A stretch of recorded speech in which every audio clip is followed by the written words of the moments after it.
Bismillahirrahmanirrahim. Assalamualaikum warahmatullahi wabarakatuh. Kami dari kelompok 5 ingin membahas tentang filsafat Islam. Materi pembahasan yang akan kami bawa yang pertama adalah sejarah filsafat Islam, kemudian pengertian filsafat Islam, tumbuhnya filsafat Islam, sumber filsafat Islam, kemudian para filosof Muslim di wilayah timur, para filosof Muslim di wilayah barat, dan yang terakhir masuknya pemikiran filosof ke dunia Islam. Untuk materi yang pertama akan disampaikan oleh Amalia. Kepadanya kami persilahkan. Baiklah, terima kasih kepada moderator. Saya di sini akan membahas materi pertama, yaitu sejarah filsafat Islam. Filsafat Islam itu mulai muncul pada abad ke-8 Masehi, yaitu sebagai imbas dari gerakan penerjemahan besar-besaran dari buku-buku peradaban Yunani dan peradaban lainnya pada masa kejayaan Daulah Abbasiyah, di mana pemerintahan yang berkuasa waktu itu memberikan dukungan penuh terhadap gerakan penerjemahan ini. Sehingga para ulama itu bersemangat untuk melakukan penerjemahan dari berbagai macam yang dimiliki peradaban Yunani ke dalam bahasa Arab. Dan prestasi yang paling gemilang dari gerakan ini adalah ketika para ulama berhasil menerjemahkan ilmu filsafat yang menjadi maskot dari peradaban Yunani waktu itu, baik filsafat Plato, Aristoteles, maupun yang lainnya.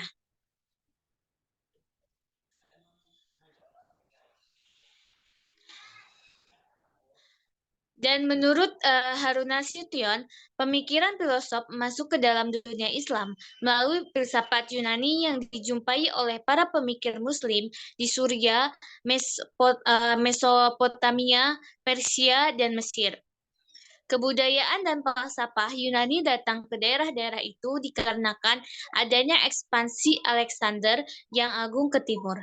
Politik Alexander untuk menyatukan kebudayaan Yunani dan kebudayaan Persia meninggalkan warisan di daerah-daerah yang dikuasainya. Dan hasilnya adalah munculnya pusat kebudayaan Yunani di timur.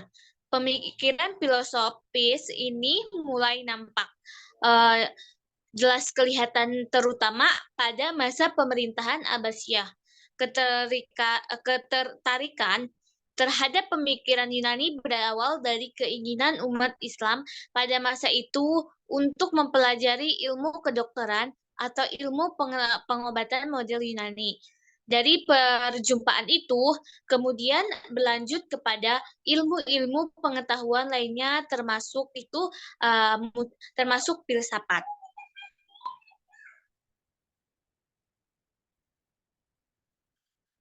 Selanjutnya, dan materi yang kedua yaitu pengertian filsafat secara Islam. Filsafat Islam merupakan gabungan dari dua kata, yaitu filsafat dan Islam. Secara etimologi, filsafat berasal dari bahasa Yunani, yaitu kata philen atau philos dan sophia. Kata philen atau philos berarti cinta akan, tetapi dalam maknanya yang lebih luas, yaitu berupa ilmu pengetahuan atau kebenaran. Sedangkan kata sophia berarti kebijaksanaan, sehingga secara sederhana filsafat adalah mencintai kebijaksanaan. Sementara itu, kata Islam secara sistematik berasal dari akar kata salima yang berarti menyerah, tunduk, dan selamat. Dan Islam artinya menyerahkan diri kepada Allah Subhanahu wa Ta'ala, dan dengan menyerahkan diri kepadanya maka akan memperoleh keselamatan dan kedamaian.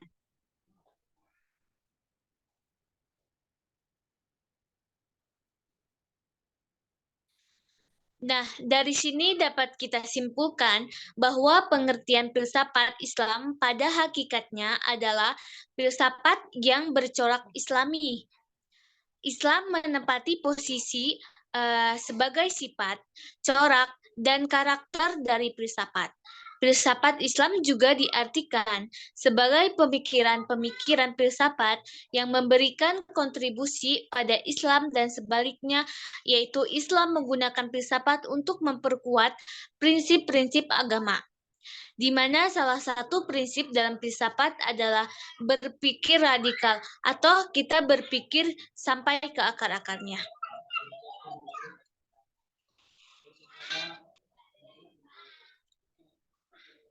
Dan secara sederhana, karakteristik filsafat Islam dapat dirangkum menjadi 3. Yang pertama, yaitu filsafat Islam membahas masalah yang sudah pernah dibahas filsafat Yunani dan lainnya, seperti ketuhanan, alam, dan roh. Akan tetapi selain cara menyelesaikan dalam filsafat Islam berbeda dengan filsafat yang lainnya, para filosof Muslim juga mengembangkan dan menambahkan ke dalamnya hasil-hasil pemikiran mereka sendiri. Dan yang kedua yaitu filsafat Islam membahas masalah yang belum pernah dibahas filsafat sebelumnya, seperti filsafat yaitu filsafat kenabian.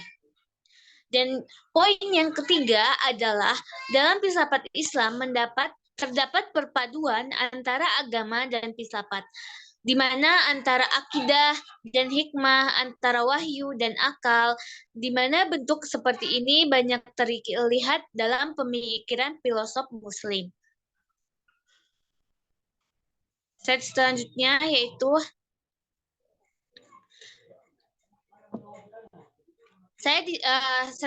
pembahasan selanjutnya yaitu timbulnya filsafat dapat dilihat dari beberapa faktor. Faktor pertama yaitu faktor dorongan ajaran Islam. Yang kedua yaitu faktor perpecahan di kalangan umat Islam. Dan yang ketiga yaitu faktor dakwah Islam. Yang keempat faktor menghadapi tantangan zaman. Yang kelima itu faktor pengaruh kebudayaan lain.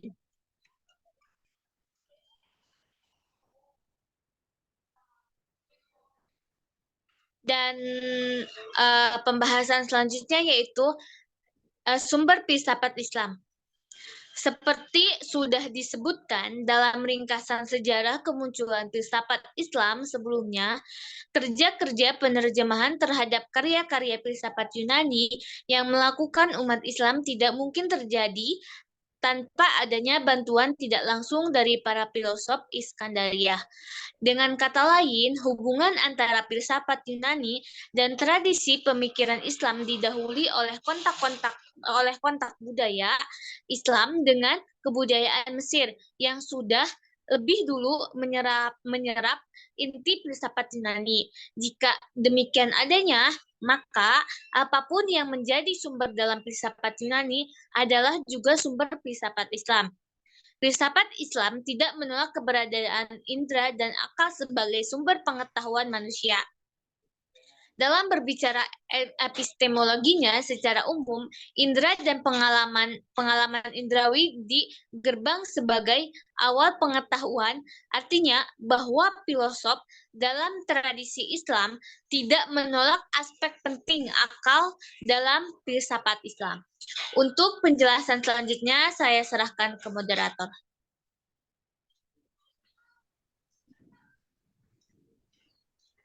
Baiklah, terima kasih kepada Saudara Amalia yang telah memaparkan materi.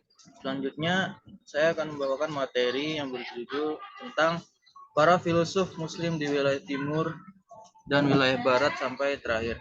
Yang pertama yaitu para filsuf Muslim di wilayah timur. Yang pertama ada Al-Kindi. Al-Kindi dikenal dan terkenal sebagai filsuf Muslim Arab awal yang memulai perjalanan untuk penetrasi filsafat kepada dunia keislaman.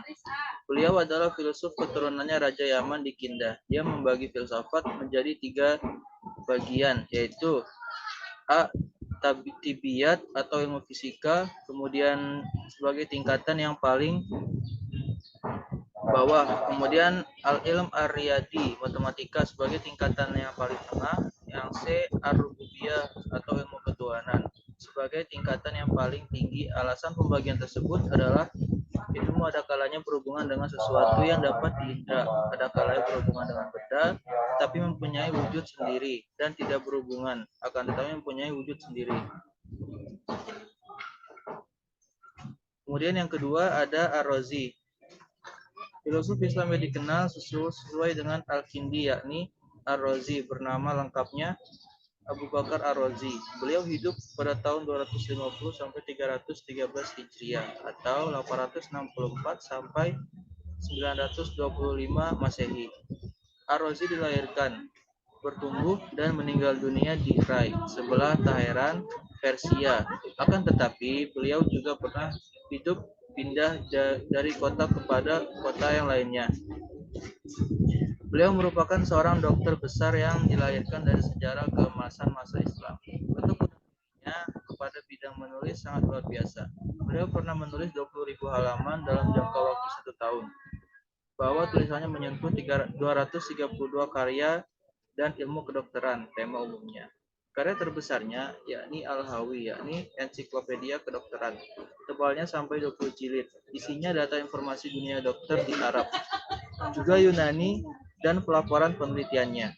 Ensiklopedia itu sudah diterjemahkan kepada bahasa lain ketika 1279 Masehi dari 1486 Masehi. Karya itu dicetakkan berulang-ulang karena telah sebagai bahan baca yang wajib pada abad 17 Masehi. Walaupun begitu, sangat disayangkan tulisan beliau mengenai filsafat tidak ditemukan sesuai yang diajarkan kepada kami. Dituduhkan kepadanya maulid atau orang ingkar atau kepada ajaran Islam. Selanjutnya ada Al-Farabi. Al-Farabi dengan bernama lengkap Muhammad bin Tarhan Abu Nasr Al-Farabi pada tahun 258, yaitu putra dari Daulay Zailani Dahlan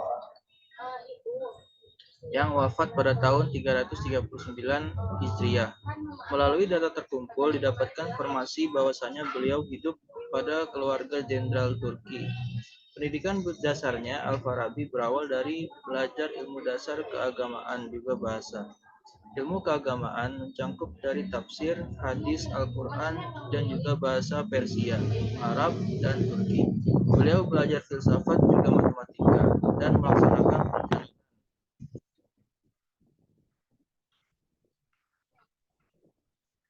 Kemudian yang keempat ada Ikhwan As-Sofa. Setelah meninggal dunia Al-Farabi, timbul pula kelompok orang yang berjulukan Ikhwan As-Sofa. Mereka ini diwariskan ensiklopedia mengenai keilmuan, pengetahuan, juga filsafat berjudul Rasail Ikhwan As-Sofa. Karyanya berjumlah 50 risalah, mengulas berbagai keilmuan mencangkup dari ilmu kejiwaan, matematika, fisika, dan lainnya. Kemudian yang kelima ada Ibnu Miskawai. Ibnu Miskawai yang merupakan filosof Muslim. Hidupnya pada tahun 330 sampai 421 Hijriah. Beliau memiliki nama lengkap yaitu Abu Ali Ahmad bin Muhammad bin Maskawai. Beliau dilahirkan di Rai, kemudian menuntut keilmuan di Baghdad dan meninggal di Isfahan. Selanjutnya menjawab berbagai jenis keilmuan. Beliau berfokus kepada kajian sejarah juga etika. Seluruh karya beliau yang kajiannya pada etika, jiwa, dan masalah kejiwaan. Yang keenam ada Ibnu Sina.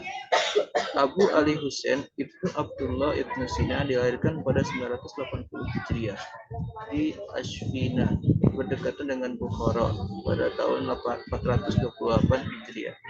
Beliau merupakan filosof Islam termasyhur yang menguasai filsafat Neoplatonis dan Aristoteles dengan baik.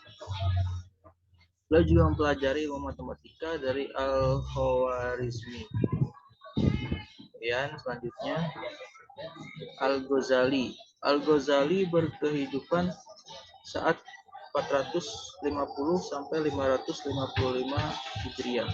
Beliau dilahirkan di pedesaan Ghazala, berdekatan dengan Tus. Beliau mulai pembelajarannya di Tus Nishar, juga Jurjan di Nishapur. Beliau menimba ilmu keilmuan dari Imam Juwaini atau Imam Ghazali pada usianya 20-28 tahun. Kemudian beliau mukim pada muaskar selama 5 tahun. Selanjutnya bermukim pula di Baghdad. Di sini beliau menjadi pimpinan juga guru besar pada Universitas Nizamiyah di Baghdad. Juga beliau berusaha keras mempelajari